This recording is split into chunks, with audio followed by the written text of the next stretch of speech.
Constitution of the Islamic Republic of Pakistan, the Constitution Amendment Bill 2021, amendments of Article 175A, 181, 182, 183, 184, 195, 196, 197 and 209.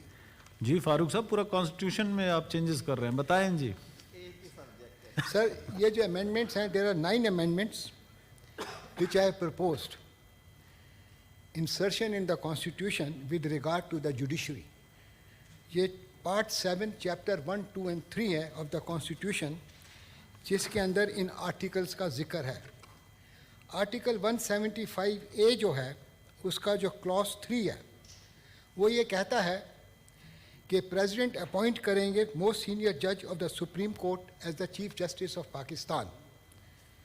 मगर आइन बिल्कुल silent है कि बाकी जजेस ऑफ सुप्रीम कोर्ट की जो अपॉइंटमेंट होगी उसका क्या क्राइटेरिया होगा.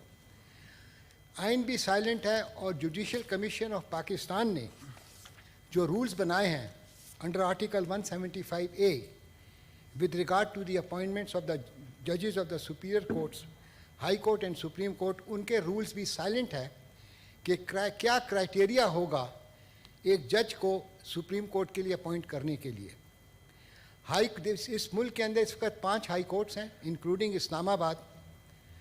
उनके जजेस भी हैं, चीफ जस्टिस भी हैं, मगर जब एलिवेशन होती है या अपॉइंटमेंट होता है उसके लिए कोई क्राइटेरिया ले डाउन नहीं किया गया, जिसकी वजह से इस वक्त मुल्क के अंदर काफ़ी बहस हो रही है.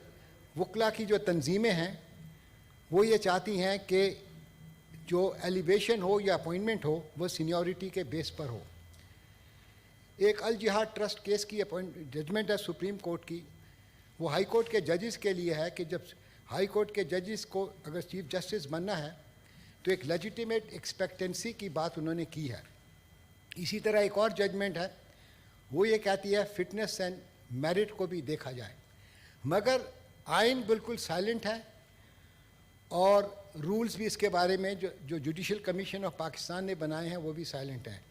इसकी वजह से इस मुल्क के अंदर जो सुप्रीम कोर्ट है एक अदारा है जो कि इंसाफ देता है, अगर उसकी तरफ उंगलियां उठनी शुरू हो जाएं with regard to the appointment, क्योंकि chairman judicial commission of Pakistan का जो है वो सुप्रीम कोर्ट का चीफ जस्टिस है. And under the rules of the judicial commission of Pakistan, अगर हाई कोर्ट का जजेस बनने हैं तो chief justice of the high court initiate करता है नामों को, और सुप्रीम कोर्ट में अगर अपॉइंटमेंट होनी है तो वो चीफ जस्टिस ऑफ पाकिस्तान करता है.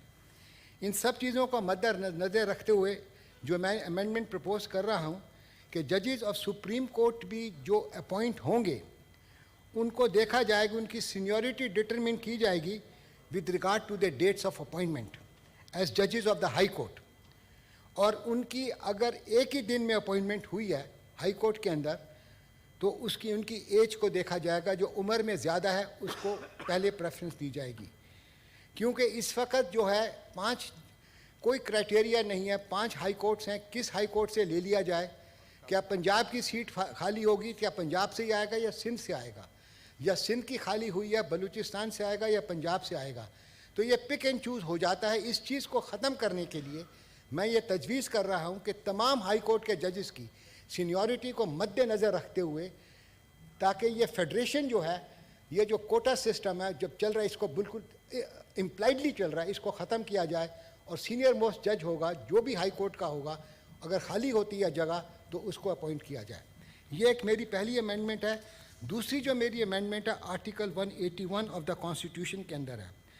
आर्टिकल 181 ऑफ द कॉन्स्टिट्यूशन जो है, it is with regard to the appointment of acting जजेस.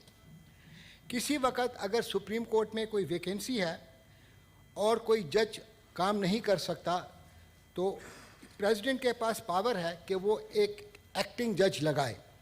मेरी तजवीज़ ये है कि जैसे कि हाई कोर्ट के जजेस की अपॉइंटमेंट होती है, उसके अंदर पार्लियामेंट्री कमेटी ऑफ जजेस जो है उनका काफ़ी उनका रोल डिस्क्राइब किया गया है.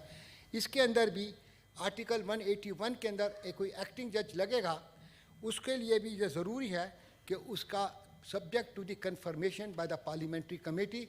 मैं पार्लियामेंट का जो रोल है उसको इन्हांस करना चाहता हूँ इस मुल्क, क्योंकि हम समझते हैं कि पार्लियामान सुप्रीम है। तीसरी जो अमेंडमेंट है वो आर्टिकल 183 के अंदर है, 182 के अंदर है, जो कि मैं वो भी है 182 जो है वो बात करता है with regard to the appointment of ad hoc जजेस। अगर सुप्रीम कोर्ट में ज़्यादा केसेस हो जाते हैं, जजेस की कमी है, वो चाहते हैं कि एक और जज एडहॉक लिया जाए, क्योंकि सुप्रीम कोर्ट के जजेस जो हैं उनकी तादाद खाली स्टैचूट के ज़रिए बढ़ाई जा सकती है, वैसे नहीं बढ़ा सकती, क्योंकि इस मुल्क के अंदर स्टैचूट के अंदर है कि इस मुल्क में 17 सुप्रीम कोर्ट के जजेस होंगे। अगर काम ज़्यादा हो गया है तो कई दफ़ा ये हुआ है कि सुप्रीम कोर्ट एक एडहॉक जज अपॉइंट कर लेती है फॉर जो कॉम्पिटेंट होता है, हाई कोर्ट से या वकला से भी ले सकते हैं, ताकि मुल्क की जो पेंडेंसी है उसको ख़त्म किया जाए। इसके अंदर भी मेरी जो तजवीज़, अगर एडहॉक जज अपॉइंट किया जाए, it is subject to the confirmation by the parliamentary committee. Parliament का रोल भी इसके अंदर मैं लाना चाहता हूँ। एक और अमेंडमेंट है with regard to the seat of the supreme court. Article 183 में ये था कि सुप्रीम कोर्ट की जो सीट वहाँ होगी जहाँ जो चीफ जस्टिस डिसाइड करेगा। अब आइन ने तय कर दिया गया है कि principal seat will be in Islamabad, तो वो जो क्लॉज 3 है वो रिडेंडेंट हो गया हुआ है, इसको ओमिट कर दिया जाए ताकि आइन जो है बिल्कुल अपनी सही हालत में आ जाए। नेक्स्ट अमेंडमेंट जो मैंने प्रपोज की है वो आर्टिकल 184 ऑफ द कॉन्स्टिट्यूशन में है। आर्टिकल 184 जो है सुओ मोटो पावर्स हैं ऑफ द सुप्रीम कोर्ट। कोई पब्लिक इंपॉर्टेंस का केस होता है या ह्यूमन राइट्स का केस होता है, सुप्रीम कोर्ट अगर और violation of fundamental rights as envisages in article 199 of the constitution है, तो सुप्रीम कोर्ट के पास इस वक्त पावर्स हैं, वो कोई भी केस ह्यूमन राइट्स का या वायलेशन या सुओ मोटो उसका नोटिस ले सकती है और उस पर फैसला कर सकती है। इस वक्त जो रूल्स हैं, सुप्रीम कोर्ट रूल्स हैं, 2 सुप्रीम कोर्ट के जजेस इस चीज़ को फैसला कर देते हैं और उसकी कोई अब 2 या 3 जज जैसे भी chief justice of Pakistan bench बनाते हैं, क्योंकि डिस्क्रेशन जवाब उनके पास है, पावर्स उनके पास है। वो 2 जज या 3 जज जो भी या 5 जज फैसला करते हैं उसकी कोई अपील नहीं होती। जूरिस्प्रूडेंस के अंदर चाहे इस्लामिक हो चाहे मॉडर्न जूरिस्प्रूडेंस हो, उसके अंदर right of appeal is a must. Article 184 कोई राइट ऑफ अपील नहीं देता। इस चीज़ को मद्देनज़र रखते हुए जो मैंने प्रपोज किया है कि ऑर्डर जो होगा 184 का वो 3 जजेस ऑफ सुप्रीम कोर्ट करेंगे और उनकी अपील 30 दिन के अंदर अंदर हेयर की जाएगी, पेशी होगी 5 जजेस ऑफ द सुप्रीम कोर्ट के अंदर, जो कि 60 दिन के अंदर अंदर फैसला करेंगे। क्योंकि ये भी देखा गया है कि सुओ मोटो पावर जो है, केस ले लिया जाता है वो 6-6 महीने पेंडिंग रहता है। अब ये जो है कि जो जैसे फैसला करेंगे 3 जज, 30 दिन के अंदर अपील फाइल होगी और 60 दिन के अंदर 5 जजेस फैसला करेंगे। और इसके अंदर ये भी मैंने प्रपोज किया है कि जब तक 5 जजेस का फैसला अपीलेट कोर्ट नहीं करेगी, जब तक इम्प्लीमेंट नहीं किया जाएगा वो सुओ मोटो ऑर्डर जो कि 3 जजेस ने किया है, ताकि जब तक राइट ऑफ अपील ख़त्म ना हो जाए और ऑटोमेटिकली ऑर्डर सस्पेंड हो जाएगा, वरना ये ना हो कि अपील पेंडिंग है और ऑर्डर इम्प्लीमेंट हो गया। इसी तरह आर्टिकल 195 के अंदर अमेंडमेंट सीख की है। इस वक्त जो एज ऑफ रिटायरमेंट है हाई कोर्ट के जजेस की 62 साल है और सुप्रीम कोर्ट के जजेस की 65 साल है। ये भी होता है कि ये मैं विदाउट क्या कहते हैं, ये मैं किसी की तरफ इशारा नहीं कर रहा कि कई होता है कि हाई कोर्ट जजेस चाहते हैं कि हम सुप्रीम कोर्ट चले जाएं ताकि 3 साल और मिल जाते हैं। अगर आप एक ही एज रख दें, क्योंकि वो जज हाई कोर्ट का जज अगर सुप्रीम कोर्ट में चले जाता है तो उसको 3 साल और मिल जाते हैं फॉर रिटायरमेंट, मगर उसको नहीं मिलते तो वो 62 साल की उम्र में रिटायर हो जाता है। अगर वो जज 65 साल तक काम कर सकता है सुप्रीम कोर्ट में, तो हाई कोर्ट में क्यों नहीं कर सकता? बल्कि मैं समझता हूँ जब वो 62 साल की उम्र में आता है, 5-6 साल 7 साल वो हाई कोर्ट में लगाता है, ही बिकम्स अ वेरी गुड जज, एक्सपीरियंस हो जाता है। इसलिए बहुत ज़रूरी है कि उनकी एज और सुप्रीम कोर्ट के जजेस की एक एज कर दी जाए। इसके बाद 196 के अंदर है, अगर chief justice of high court नहीं है, इस वक्त यह कि प्रेसिडेंट के पास पावर है कि वन ऑफ द जजेस of the high court will be appointed as acting as the acting chief justice. मैंने जो प्रपोज किया है कि नहीं, सीनियर मोस्ट जज जो होगा हाई कोर्ट का, अगर चीफ जस्टिस साहब कहीं बाहर जाते हैं या कोई अपना एक्ट नहीं कर सकते, एब्सेंट होते हैं, तो सीनियर मोस्ट होगा, नॉट वन ऑफ द जजेस बट द सीनियर मोस्ट जज of the high court will act as the acting chief justice.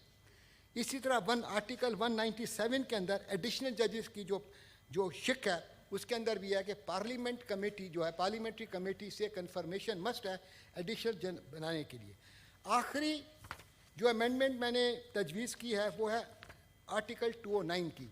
Article 209 जो है supreme judicial council of Pakistan है, जो कि misconduct of cases against high court जजेस या सुप्रीम कोर्ट के जजेस के बारे में इंक्वायर करती है, whether he cannot remain as a judge because of misconduct as defined in the constitution.